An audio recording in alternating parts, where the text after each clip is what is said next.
Well, the lobster is my artistic persona. I tell people I became an artist when I became a lobster. And when I was a kid in Scotland, the lobster somehow communicated to me and inspired me to be surreal. I think it's the alien-like quality of the lobster, almost being like from another planet, living in the bottom of the ocean and being very surreal.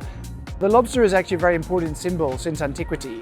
And as well as being an important mortality symbol, it's also a great symbol of surrealism.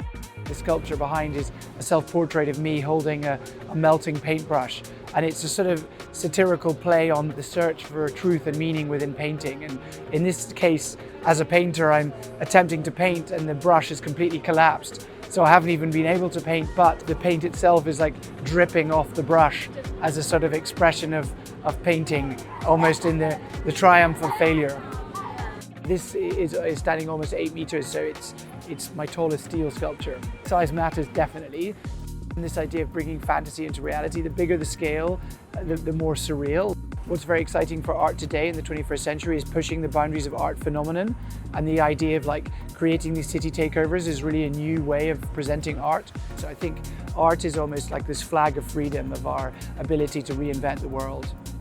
For me as an artist to have my work here in this amazing backdrop of Hong Kong. I mean, Hong Kong is really one of the most beautiful, profoundly incredible cities. I mean, just with the beautiful mountain and the sea and the boats and you know, the sort of cityscape integrated with nature in such a bold way. I mean, I love painting as well, and I do a lot of paintings, but for me there's something very special about the way that a sculpture can interact with a wider audience in a city.